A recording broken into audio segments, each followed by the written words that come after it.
A new study finds that 75% of Facebook shares are made without reading the content.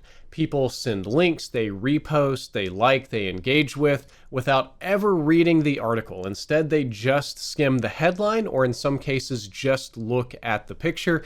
And what's fascinating about this is that Facebook cooperated with this study. This is an independent study that Facebook shared their API with researchers for. So it comes with the blessing of and with the tools of the company itself.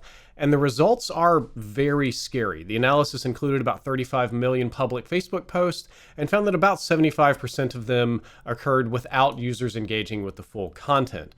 Notably, political content, especially from both extremes of the ideological spectrum, was more likely to be shared without being clicked than neutral content. So I'm going to go ahead and scroll down to the methods of this study. The team analyzed the massive data set provided by Facebook's collaboration with Social Science One. The data included billions of interactions, 35 million URLs shared on Facebook from 2017 to 2020, so a little bit of old data.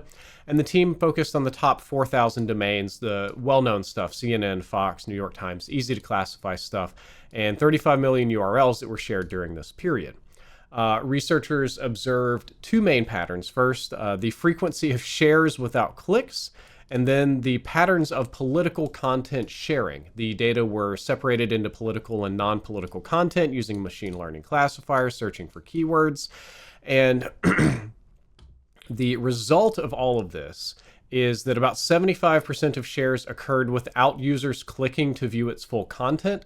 And this trend was even stronger for political content and even stronger again for political content at the ideological extremes. So the more on the spectrum you are, so to speak, for political beliefs, the more out there you are.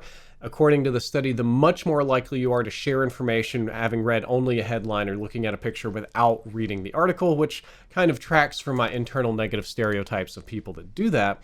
And another one that was interesting is that fact-checked URLs identified as false or fake news, bogus news stories, nonsense, were more likely to be shared without being clicked than content that was verifiable, true, mainstream, whatever. So basically, the wilder the content, the more off the rails the content, the less the person even fact checks the content themselves, the more likely they are to share it. And I do want to clarify, I didn't get into much into the weeds of it here. That is both left and right of the political spectrum. They found a surprising overlap in behavior between peoples on the extreme right and peoples on the extreme left in how they share and engage with misinformation. So that's very scary, and that's why I'm always very skeptical of news that I see on social media.